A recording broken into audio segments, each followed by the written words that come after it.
দেখো বন্ধুরা, এই কোটোর ঢাকনার এক ঢাকনা আমি একটু সুজি নিয়ে নিচ্ছি।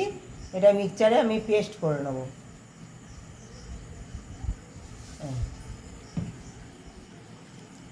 মিক্সচারে এটা আমি পেস্ট করে নেবো সুন্দর করে। এই যে মিষ্টি আলু নিয়েছি কেটে একটা, এই মিষ্টি আলুটা আমি জল দিয়ে একটু সিদ্ধ করে নেব। হ্যাঁ, এর মধ্যে দেখো একটু লবণ দিয়ে দেবো। সঙ্গে থেকেও একদম স্কিপ করে কেউ দেখো না, দারুণ একটা রেসিপি হতে চলেছে। সামান্য একটু লবণ দিয়ে দিলাম, লবণ দিয়ে এটা সিদ্ধ করে নেব। আলুটা সুন্দর সিদ্ধ হয়ে গেছে। তবে একটুখানি বাটার, সামান্য জলের মধ্যে বাটার দিয়ে কি করছি দেখো। জলের মধ্যে বাটার দিলে কি হবে, সঙ্গে থাকো। মিষ্টি আলুটা এবার ম্যাশ করে দেবো, কড়াইয়ের মধ্যেই ম্যাশ করে দেবো বন্ধুরা। মাখন দিয়ে মিষ্টি আলু দিয়ে এটা ম্যাশ করা হয়ে গেল বন্ধুরা, সুন্দর দেখতে পাচ্ছ। এবার দেখো দেবো, তোমরা দেখেছো আমি একটু সুজি গুঁড়ো করে নিয়েছি। হ্যাঁ, অল্প একটু সুজি দিয়ে দেবো। এই যে সুজির পাউডার করে নিয়েছি, একটু সুজির পাউডার দিয়ে দিলাম।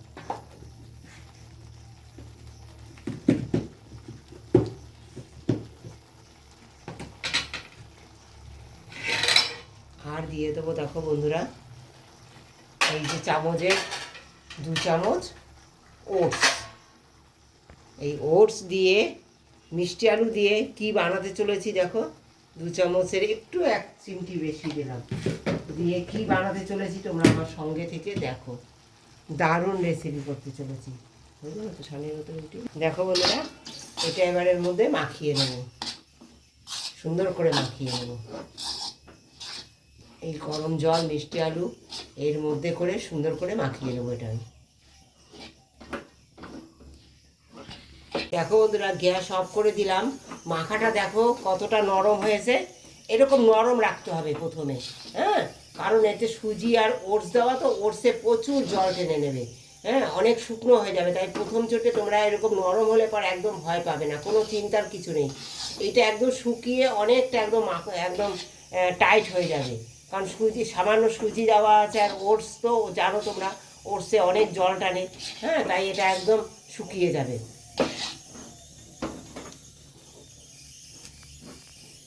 একটু গরম গরম অবস্থায় একটু ঠান্ডা হলে পরে মেখে নিলে হবে। সামান্য একটু ঠান্ডা হবে, তোমাদের দেখাচ্ছি। রেখে দিচ্ছি এখন। দেখো বন্ধুরা, আমি একটুখানি হাতে সাদা তেল লাগিয়ে নিলাম। তোমরা ঘি বা বাটার লাগিয়ে নিতে পারো, তাহলে কী হবে, ওটস তো লাগবে না তাহলে হাতে। আর হয়তো একটু লেগে যেতে হাতে, সুন্দর লাগবে না। দেখো হাতে মাখাটাও খুব ভালো হবে এইভাবে সুন্দর। দেখো এই যে গরম গরম আছে, এই গরম দেখো হাতটা লাল হয়ে গেল। এই অবস্থায় আমি সুন্দর মেখে নিলাম। একটু হালকা ঠান্ডা হওয়ার পরে মেখে এইভাবে আমি খুব ভালো করে মাখতে হবে বন্ধুরা। এটা খুব ভালো করে মাখতে হবে, স্মুথ করে মেখে নিতে হবে। মেখে এটাকে ঢেকে রেখে দিতে হবে। সুন্দর দেখো, এই আটাটা মেখে নিয়েছি কত সুন্দর করে, একদম স্মুথ একটা আটা তৈরি করে নিয়েছি। ব্যাটার মাখাটা তৈরি করে নিয়েছি। এবার দেখো সুন্দর করে গোল করে নিলাম। একটু আটা লাগিয়ে এটা সুন্দর করে বেলে নেব। কত সুন্দর বেলা হবে, রুটি হবে তোমরা দেখো। এত সুস্বাদু হবে। ওই সামান্য একটুখানি মাখন দিয়েছি কেন বলো তো, রুটিটা খুব সুন্দর হবে। বাচ্চারা খুব ভালো খাবে। হ্যাঁ, তাই ওইটা আমি জলের মধ্যে মাখনটা দিয়ে তৈরি করে নিয়েছি মাখাটা। দেখো কত সুন্দর ফুলকো হবে, তোমাদের দেখাচ্ছি বল।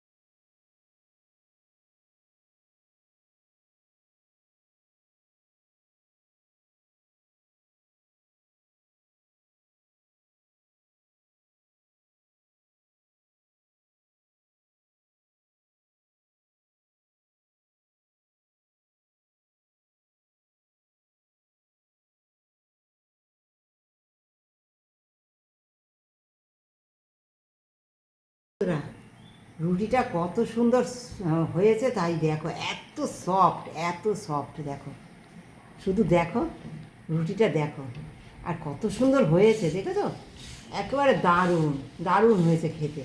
তোমরা এভাবে করে খেও, কত সুন্দর লাগে খেতে, তোমরা দেখতে পাচ্ছ। হ্যাঁ,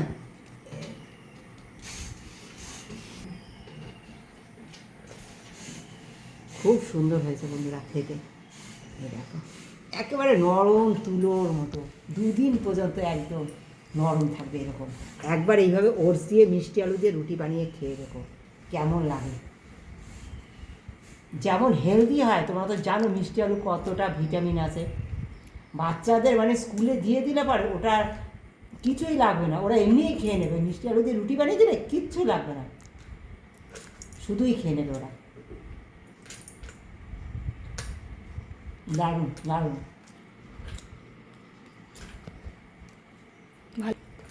ভালো লাগলে অবশ্যই লাইক শেয়ার করো, একটু শেয়ার করে দিও বন্ধুরা।